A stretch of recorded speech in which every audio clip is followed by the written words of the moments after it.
Futurama comic issue 29. Farnsworth tells the crew that they're being downsized. Since it was the first page, it was immediately obvious that he meant he would shrink them down. He wants them to make a delivery to a bottle city with humans in it who shrunk themselves down to make extra room on their overpopulated planet. That's a brilliant idea. That's a creative use of the shrink ray, even if it is just postponing the inevitable. They have to keep putting cities in bottles and flinging them into space in the hopes of finding a suitable new home. I guess the bottles have a self-sustaining atmosphere with an artificial sun somehow. How do they have enough plants and plankton to produce enough oxygen in just a small bottle? They'd have to really be shrunken down. He found this bottle at a flea market long ago when the Afro and peace signs made a very mainstream comeback long after the 1960s somehow. At first he thought the bottle would make a great candle holder before he heard their objections to the hot wax. And the word groovy was used, in the future. It's like the writer momentarily forgot he was writing a world that's in the future. Or stopped wanting to write a world in the future. Bender tries to drink the city in the bottle when it's clearly not full of liquid for him to drink. He just wanted to mess with them. The delivery is a year's supply of glass cleaner. It's surprisingly nice of them to regularly polish up the outside of a bottle. The inside gets filthy. Couldn't the people in the bottle clean the inside themselves? For some reason, he dismisses the shrink ray as ridiculous even after seeing the city of shrunken people and says that the only way they can shrink is by going down a shrinky-dink fun slide. That's creative. They get greeted by a mascot Bender wants a drink from for recycling day. They're invited to a ceremony and go to a long line up. Leela says they'll never get through because it's bottlenecked. This is reminding me of the pun episodes in early Sonic comics and Sabrina. Is this gonna be a really common thing just because they're in a bottle city? Bender gets some music playing from his antenna and tells the people on the line to do a mosh pit, and somehow they obediently comply and carry the crew over their heads past the line.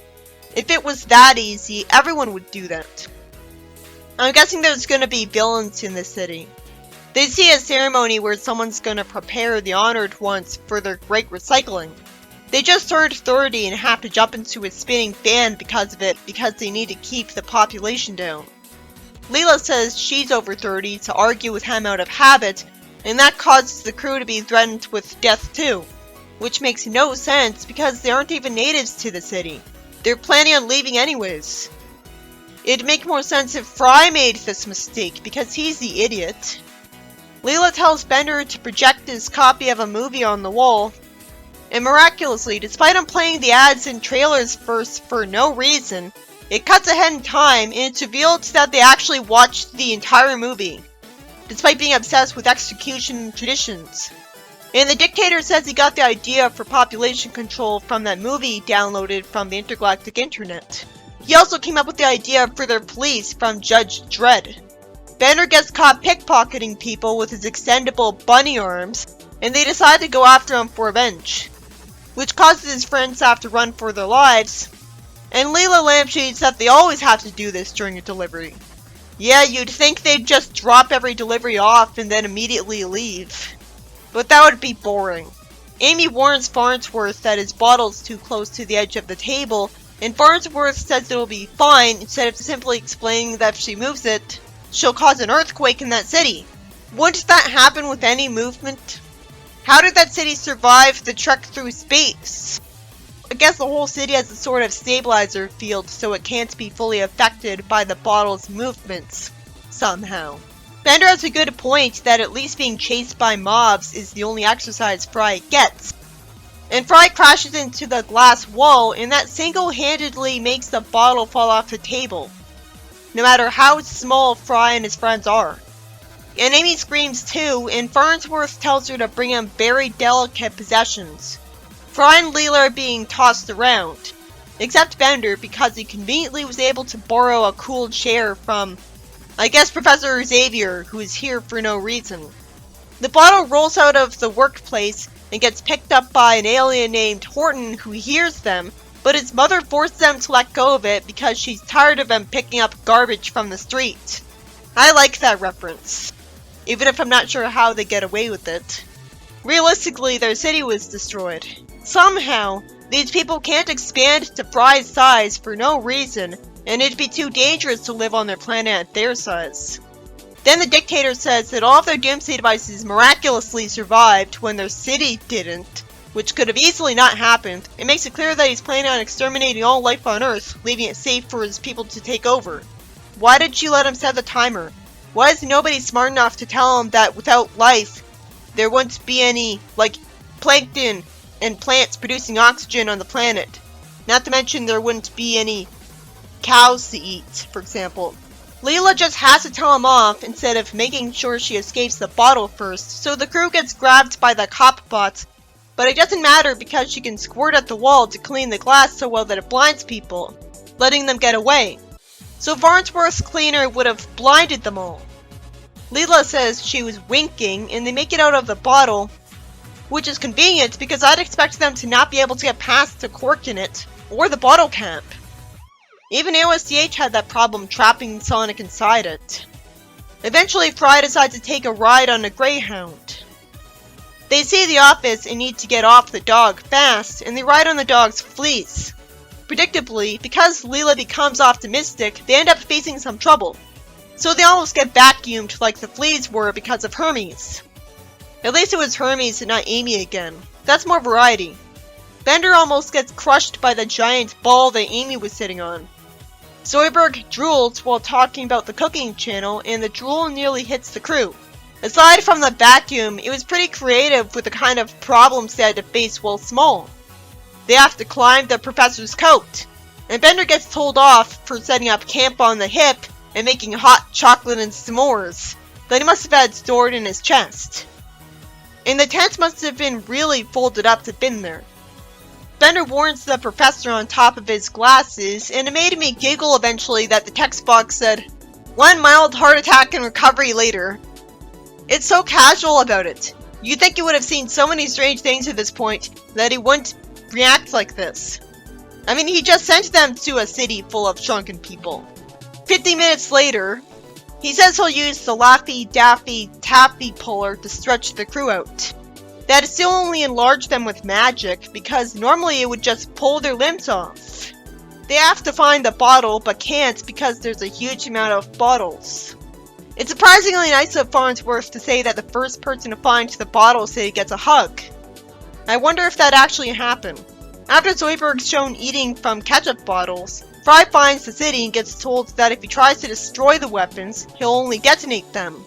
And only the dictator can stop the timer, so he can't destroy the bottle.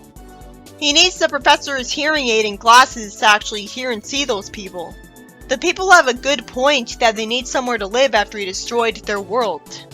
And Farnsworth did, and Amy for not preventing that for no reason. They've got 30 seconds to find them a classy new place to live.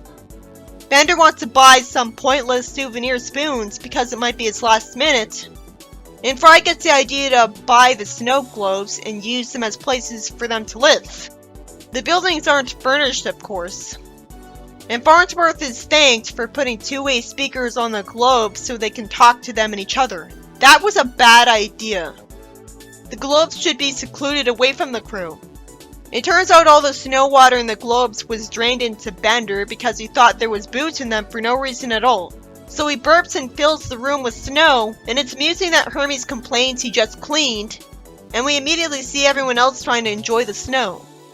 Futurama Comic Issue 30. After a lot of boring, wasted time, Leela says she's been hired to deliver a slabbed baseball player in mid-condition to a collector. So that's another forced joke.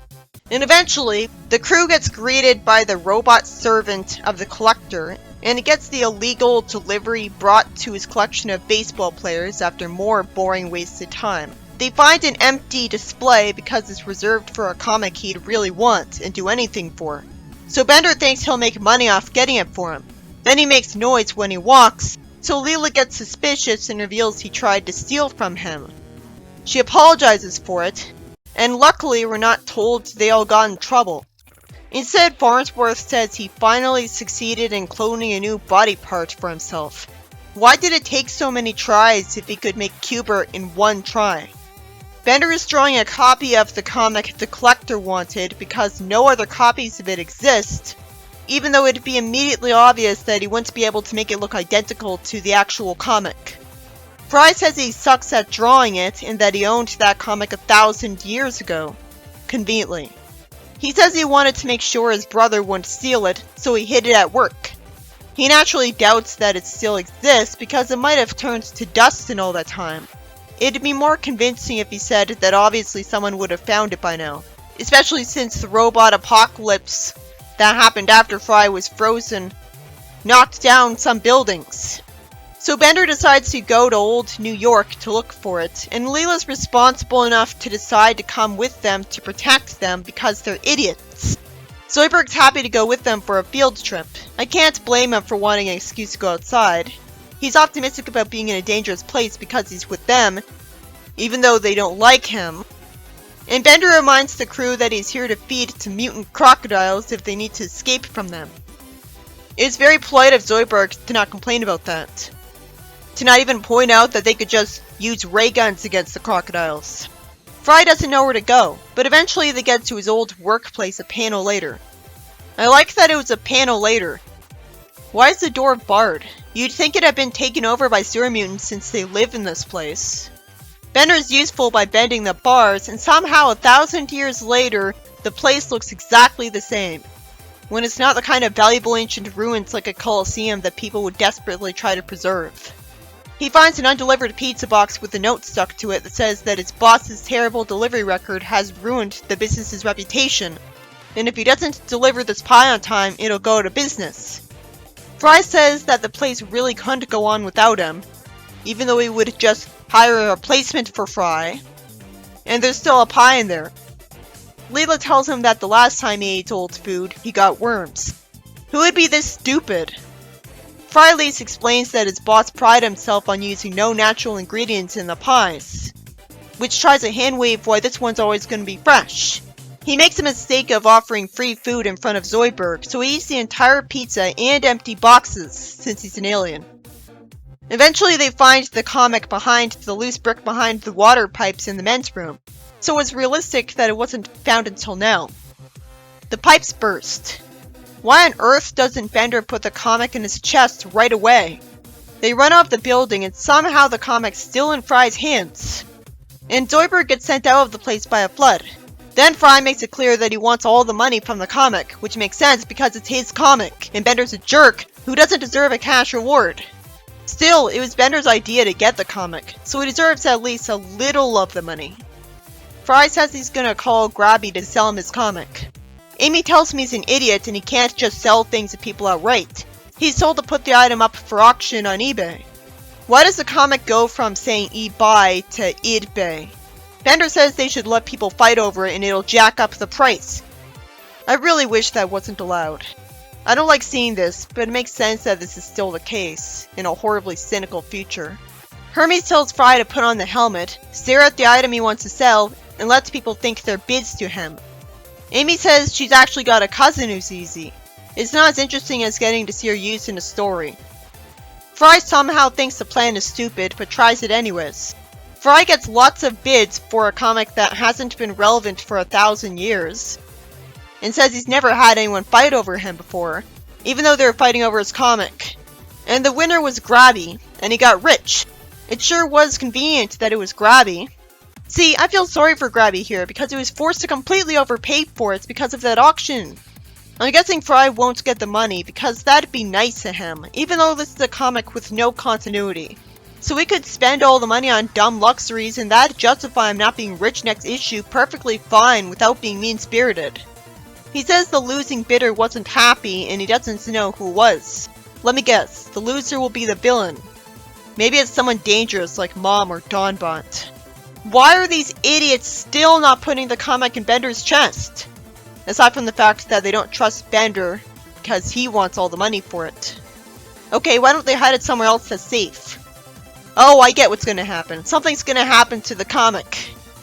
And it'll be forced because Bender's already in the habit of protecting stuff in his chest compartment, so there's no reason he wouldn't do it. He even says he's protecting it, but he's not. And then Fry tells him to give him his book. It's obvious that he's putting the book in danger this way. Leela threatens to send them out of the airlock and someone opens fire on them. Let me guess, it's the loser of the bid war. What's the point of the story if it's going to be so predictable? If he lost a ton of money because he lost the auction, of course he got angry. The ship gets boarded by 3 ships, and the crew gets threatened by the most predictable villains ever, Mom's underlings and her. You know, if the writer thought of a more creative villain by having Fry describe him, maybe that should have been the villain so there'd actually be a surprise. I was only surprised by how predictable the story was. Since when does Mom care about old comics? Well, it's never a bad thing to develop on a character's personality. Leela's somehow dense enough to not immediately know what she wants. It's amazing how rich Grabby is that he could outbid Mom. So she hijacks the ship and Fry gets threatened at gunpoint. She says she doesn't care about the comic and throws it over her shoulder to her sons because they all wanted it. Wait, then why the hell did she keep bidding for it? Since when did she care about their happiness? Why write her to be the one who wanted the comic then? She doesn't care that these idiots tore the comic apart for no reason when they wanted it in mint condition, so they're never gonna read it. What does it matter which one of them has it then? They're always together anyways. So after the most predictable thing ever happened to cheat Fry out of money, and I really wish this comic wasn't so ridiculously cynical about the future that Mom wouldn't get in huge legal trouble when you'd think there'd be security cameras on the Planet Express to catch hijackers like this. Mom says she only cares about the plastic. It's a long-lost plastic that can preserve cheap pulp paper for 1,000 years. And once scientists replicate it, she'll make billions. It's ridiculous that the scientists of the future don't know how to make this plastic. It's just sad that the story ends here, because if this is a comic with no continuity, where it's so cynical that I actually don't care about most of the characters, why can't it end with Mom getting arrested? Instead it ends on Bender hoping they could still sell it after taping it back together. Okay, well to be fair, it's the only copy that exists, so he'd want it regardless, and he already said he'd pay for it, so he already owes them the money because he wins the auction. And it's the future, so if they have better technology, they should be able to have amazing technology for putting comics back together too. Especially with Farnsworth around. But no, just end it there. This story is about people in a shrunken city getting a delivery from the crew, and the crew almost gets killed thanks to Leela's big mouth because they kill anyone who's 30 for population control. But it doesn't make sense that they'd try to execute the crew because they weren't going to stay in their city forever. They were just leaving. The mascot just had to invite them to the ceremony. Then because the bottle was on the edge of a table for no reason at all, it falls off and rolls outside when Fry runs into the wall of the bottle trying to avoid an angry mob. If the mob hadn't run after them, that wouldn't have happened. So it's not really fair to blame the crew for that. Amy would have easily just moved the bottle to save part of the table. That's what I would have done. I like that Leela uses the delivery to blind people with a clean wall to get away. And eventually, with Earth's life being threatened, and the tiny people somehow not realizing that if they use their tiny nukes, well, first off, they might not be as dangerous as they think because they're tiny, but my point was that they'd render the planet uninhabitable if they did succeed. Eventually, they find them a new place to live, in snow globes, thanks to Bender. Maybe Fry would have seen the snow globes without Bender's help since they were right next to him. This story was about Fry trying to get an old comic of his from the past sold for a lot of money, and go figure, of course it gets destroyed, and of course it was Mom who went after him. That was the most predictable way to end it. What are the chances that Fry would have that comic in particular anyways? It would have been great if one of the crew had a comic scanner to make a copy of the comic just in case. Bender could have stolen one. This was all Amy's fault for insisting that he do an auction, when he just wanted to sell to Grabby directly. I knew it would backfire because she was getting his hopes up when he was being smart by not wanting to put up with Bender. What a needlessly mean ending. This was a comic with no continuity, so it doesn't have to have a downer ending where he doesn't win anything at the end and the villain gets away to preserve the status quo, when every story takes place in a separate universe from the rest. It doesn't even develop Mom's character by making her care about the comic itself. It's bad enough The Simpsons has too many plots where maybe The Simpsons will get rich. Of course they don't.